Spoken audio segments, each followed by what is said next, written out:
2020 has been a strange year for Nintendo. They've had some major success with Animal Crossing New Horizons, and we got the surprise announcement of a new Paper Mario game. Other than those two games though, there's not really been a huge range of first-party titles to get excited about. They also seem to have forgone the usual format for Nintendo Directs. We've had a couple of Nintendo Direct mini presentations, and a handful of franchise-specific Directs, including Pokemon and Animal Crossing, but other than a few shadow-dropped videos like Paper Mario, nothing. That's left the second half of the year looking strangely bare for the company. Now we do have a new Pokemon Snap that was announced last month, and the rumored Super Mario 35th Anniversary Collection, but neither of those are confirmed yet to be dropping in 2020. That leaves the holiday season completely empty. What Nintendo does have, however, is a plethora of franchises in their back catalog that lay completely dormant.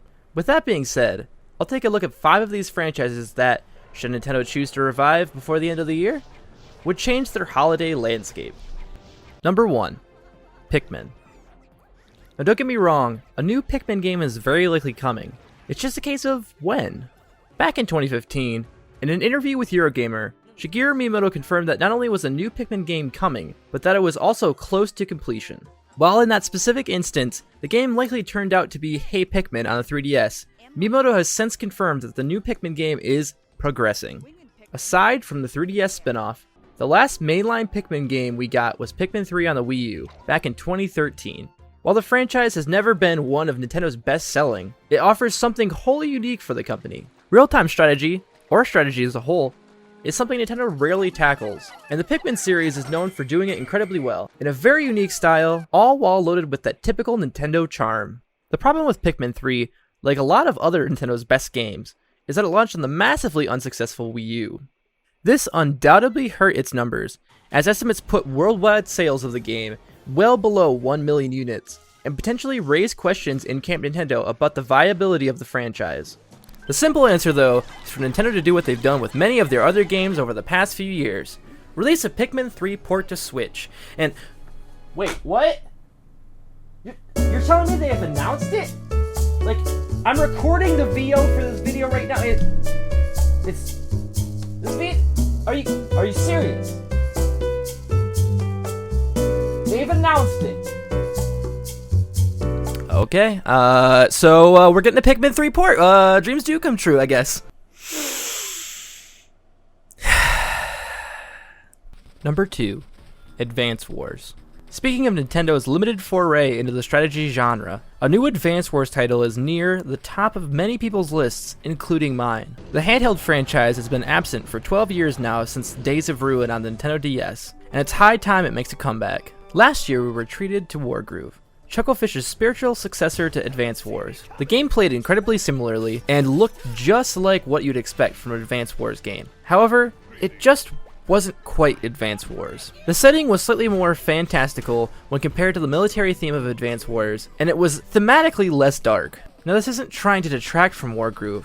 In fact, it did some things better. But Nintendo struck gold with their strategy franchise, and it would be incredibly hard for anybody to replicate just how good it really was. Advance Wars was designed for handheld, and the Switch's functionality makes it more suitable for release now than on perhaps any of their other home consoles. There would no doubt be palpable hype around an announcement and release of a new Advance Wars title, and the franchise would be right at home on the console. Number 3. F-Zero. Nintendo have a rich history of great racing games on their consoles. Mario Kart is the gold standard when it comes to kart racers. Diddy Kong Racing was fantastic, and Wave Race was another N64 classic. But a franchise that's been absent since the GameCube, and simply needs to come back, is F-Zero. Starting out with Super Nintendo, F-Zero is known for being a high-octane, futuristic racing series that offers something different from the typical racing game. The races contain 30 different competitors, including yourself, and are played at a blistering pace. The neon futuristic aesthetic is full of well-designed courses that are accompanied by some of the coolest music in Nintendo's catalog. We've not had a brand new Nintendo racer since Mario Kart 8 on the Wii U, and while Mario Kart 8 has performed incredibly well on the Switch, ultimately, it's a port of a now 6-year-old game. Given advancements in technology since the GameCube, potential for online races, no matter how sketchy they might be given Nintendo's infrastructure, and the offer of something completely different, it's hard to imagine an F-Zero game that wouldn't be anything less than amazing. Number 4. Star Fox. While the Star Fox series may not have been away as long as the rest of the games on this list, it's certainly a series that would benefit from an overhaul and a Switch release. The last Star Fox game, Star Fox Zero, was released back in 2016 towards the end of the Wii U's lifecycle, and it's safe to say it was unsuccessful. The result of being released so close to the end of the Wii U's catastrophic life was some extremely subpar sales numbers, with estimates putting it at less than 50,000 units sold, despite the game reviewing pretty well. Star Fox arguably peaked back in 1997 with Star Fox 64, with its on-rails sci-fi shooter gameplay exciting fans. However, since then, Nintendo has pivoted backwards and forwards on what they want the franchise to be. The N64 game was followed by Star Fox Adventures on the GameCube, which was a complete departure from what the series had tried so far by turning it into a Zelda-style game. Star Fox Assault followed Star Fox Adventures, trying a combination of spacecraft and on-foot elements. After that, we got Star Fox Command on the DS, which mixed in some turn-based strategy elements, and then 10 years later we saw Star Fox Zero. Every iteration of the Star Fox franchise has adapted the gameplay in some way by trying to carve out a niche, without ever really setting the world on fire. Alongside Pikmin, Star Fox is a franchise that Nintendo legend Shigeru Miyamoto has always been fond of, saying back in 2016 that he always wanted Fox McCloud to be a bit more popular than he was. So despite the failures of the series' recent entries, there's definitely hope for a reboot, and what better time to do it than when there's little else coming out on the Switch to compete with. Number 5. Nintendogs. While not a game for the hardcore audience out there, Nintendogs certainly shifted units. The game was released a few months after the original DS launched and was nothing short of a phenomenon. Across the lifecycle of the DS, the original Nintendogs fell a few thousand units shy of selling 24 million. Despite only having 2 games, Nintendogs and Nintendogs plus Cats, the series has outsold a string of other huge franchises including Metroid, Luigi's Mansion, and Fire Emblem. Like many of the games in this list, Nintendogs did something different. Nintendo spotted a gap in the pet simulation market, and they took it. A simple gameplay loop of caring for a dog, feeding it, walking it, and generally just looking after it resonated with the masses. And the release of multiple different versions with different breeds helped further the game's success. Last year, developers Imagineer released Little Friends, Dogs and Cats as a spiritual successor to Nintendogs. However, the game paled in comparison when contrasting the two. Several critics, including our own Cameron Hawkins, were quick to point out that it's very limited on what you can do, especially for the game's asking price. Like most of these dormant franchises, Nintendogs would benefit greatly from advances in technology since we last saw it. A reboot of the franchise would be a great way for Nintendo to capitalize on the more casual market this holiday season, especially after the success of Animal Crossing New Horizons earlier this year. While Animal Crossing certainly has more depth, the two games would likely have some overlapping appeal. Releasing a new Nintendogs would hit a nostalgic spot for many, and would no doubt help sell both the Switch hardware and software units.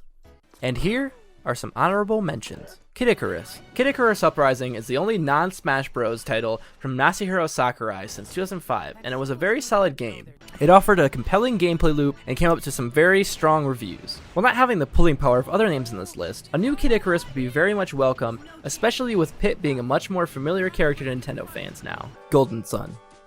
The Camelot-developed, Nintendo-published Golden Sun series was a stellar range of handheld JRPGs that ended most recently with Golden Sun Dark Dawn on the Nintendo DS. Octopath Traveler has shown that there's a demand for high-quality RPGs on the Nintendo Switch, and what better way to fill out that demand than with a new entry in this beloved franchise. Mario Sports Titles. Mario Tennis Aces, released on the Nintendo Switch in 2018. But that's the only Mario Sports game on the system so far. Mario has dipped his toes into golf, football, and basketball in the past, and any of these games, especially a new Mario Golf, would make an impact on the Switch. Wario Ware. Wario Ware Gold was another relative commercial failure in 2018, with many asking the question, with the Switch being so well established by this point, why release a WarioWare game on the 3DS? This Christmas would be a perfect time for Nintendo to right those wrongs, and release a new entry in the party game series on the Switch. Wave Race. Revered for its realistic water, Wave Race is a fantastic racing series set on, you guessed it, the waves. Like F-Zero, Wave Race offered something different in the racing genre, and would be another popular pick to resurface this holiday season. So while it's looking quiet for Nintendo towards the back end of this year, there's an undoubted amount of potential for something special. If they can drop a trailer for Paper Mario the Origami King and have it release a month later, there's hope for all these franchises on this list that, hopefully, some of them are already in the works. Which one of these games would top your Christmas list this year? Let us know in the comments below.